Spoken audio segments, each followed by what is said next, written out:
Assalamualaikum warahmatullahi wabarakatuh. Nama saya Giovanni Sapatel dari Telkom University dengan NIM 140 120 4259. Di sini saya akan mempresentasikan tentang biaya modal dan struktur modal.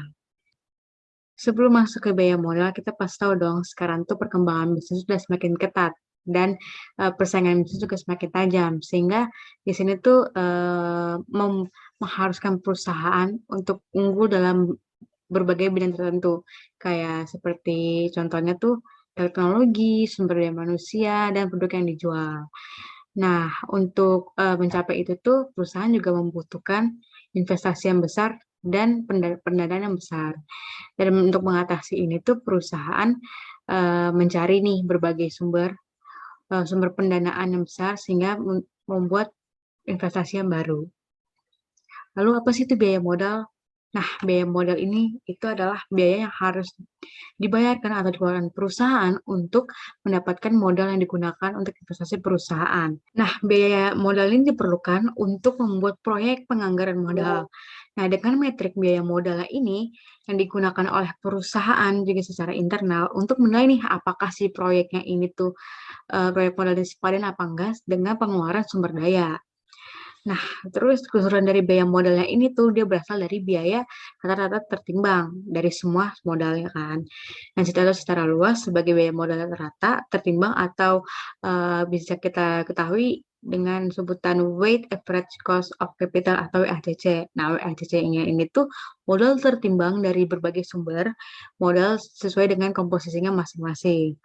Nah, kan kalau misalkan investor pasti menilai biaya modal ini tuh untuk menentukan nih kan resiko yang terkait dengan investasi uang ke dalam proyek modalnya kan.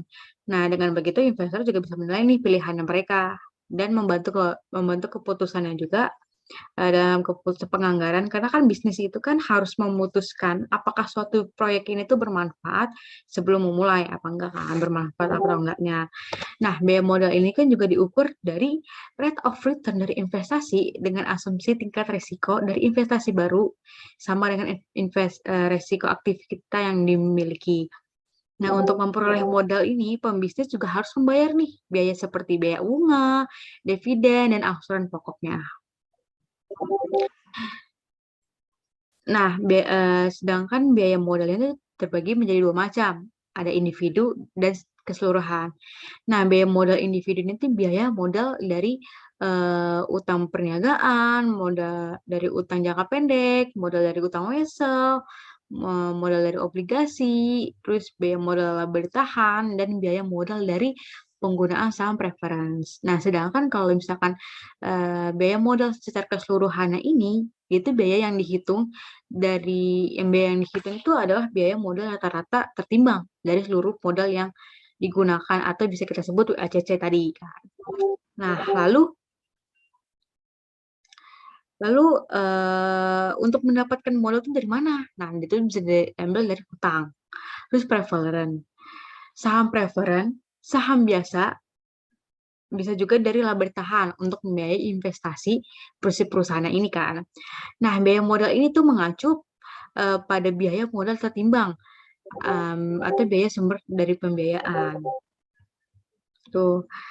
Nah, struktur modal.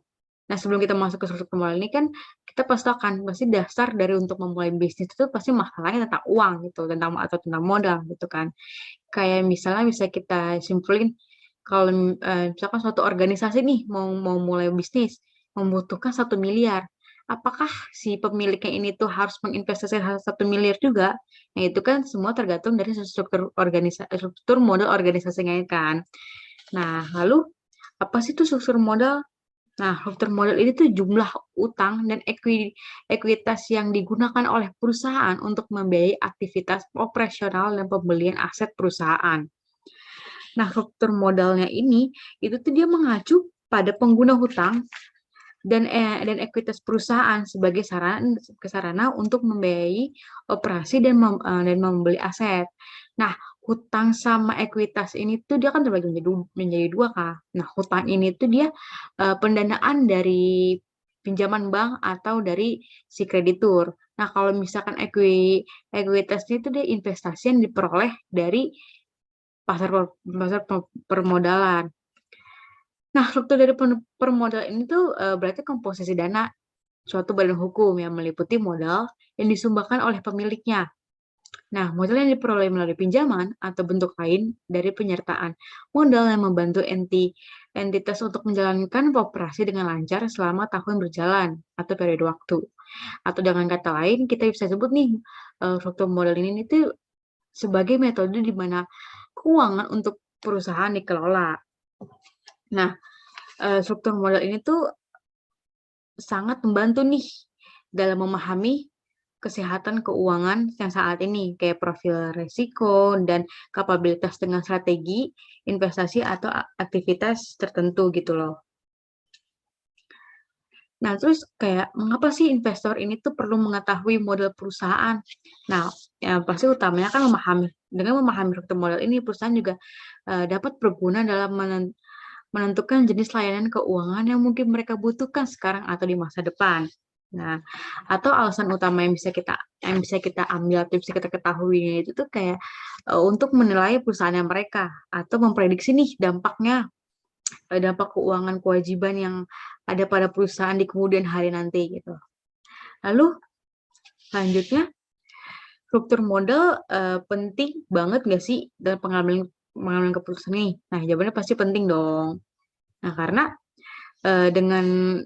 dengan struktur modal ini tuh mereka tuh dapat mengidentifikasi nih kemungkinan pembelian, target akuisisi, dan peluang pembiayaan kembali utang dan rekapitulasinya.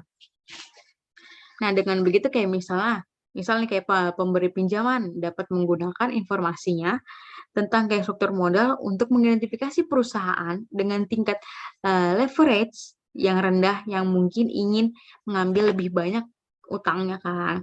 Nah, dengan menggunakan rincian yang tentang tingkat bunga dan utang yang akan segera jatuh tempo, pemberi pinjaman juga dapat nih menemukan perusahaan publik yang mungkin cocok untuk layanan mereka. Nah, kalau informasi biaya modal termasuk biaya modal tertimbang alias OECC ini, dilusi ekuitas dan rasio EV dapat nih menjadi penting untuk melakukan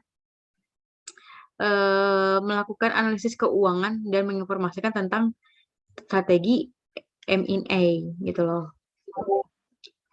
Nah, di sini ada contoh soalnya kan. Nah, contoh soalnya itu didapat dari PT ABC. Nah, PT ABC ini tuh sebuah perusahaan yang bergerak dalam bidang komputer kan. Nah, ternyata PT ABC itu membutuhkan modal sebesar 100 miliar rupiah untuk meningkatkan nih kapasitas produksi dan melakukan ekspor ke Eropa. Untuk memperoleh dana, maka PT ABC ini tuh menerbitkan 15 juta lembar saham yang akan dijual dengan harga Rp5.000 per lembarnya. Nah, para pemegang saham mengharapkan return sebesar 10%. PT ABC juga menerbitkan 1 juta lembar obligasi yang dijual seharga Rp25.000 tiap lembarnya. Nah, untuk melengkapi kebutuhan modal. Nah, sedangkan para pemegang obligasi juga mengharapkan return sebesar 6%. Maka berapa sih WACC yang dari perusahaan si ABC ini? Nah, di sini kita hitung sini.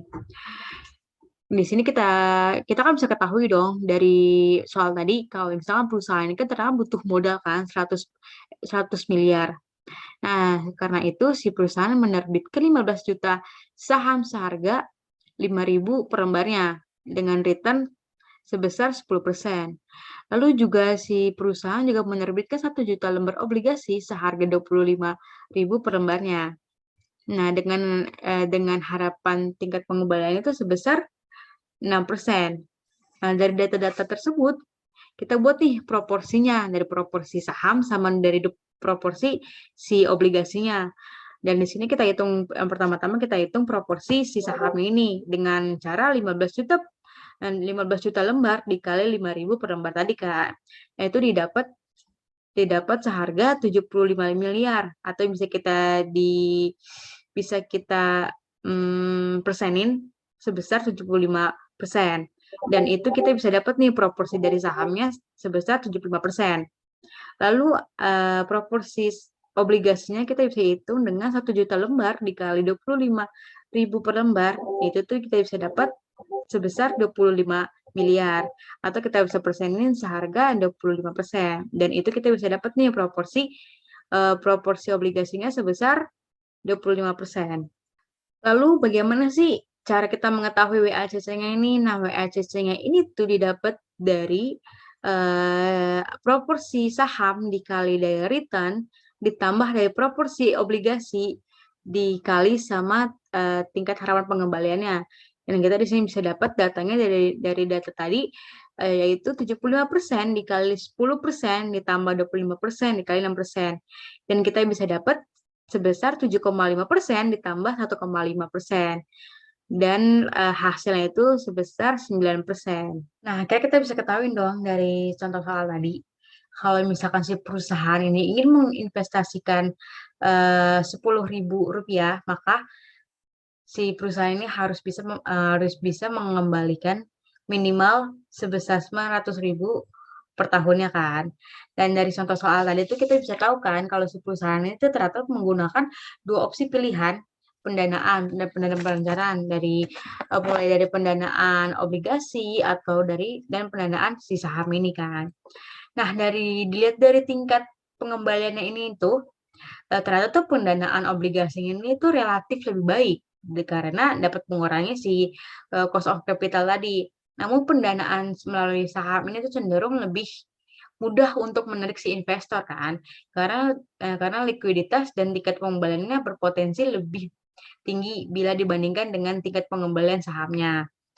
Nah, dengan menghitung secara akurat cost of capital juga kita bisa tahu nih kan si suatu bisnis itu atau proyek itu bisa menguntungkan atau tidaknya. Baik, sehingga kita bisa simpulkan dari materi tadi bahwa suatu perusahaan pasti membutuhkan dana untuk memulai perusahaan mereka atau memulai proyek-proyekan mereka. Dan dana ini tuh bisa diambil atau didapatkan melalui 2 akses, dana internal maupun dana eksternal. Kalau dana internal ini tuh pasti dana dari perusahaan ini nih. Dan dana internal ini tuh bisa berupa return earning atau laba ditahan. Sedangkan dana dari eksternal itu pasti dana dari luar yang berupa penerbitan saham, penerbitan obligasi, atau dari peminjaman dari bank kan. Nah, setelah itu kita harus menghitung nih biaya modal yang dikeluarkan untuk si perusahaannya ini dengan menggunakan metode tadi kita pakai, yaitu dengan metode waste average of capital cost atau bisa kita kita sebut dengan biaya tertimbang. Lalu sekian dari presentasi saya, semoga bermanfaat dan thank you for watching. Wassalamualaikum warahmatullahi wabarakatuh.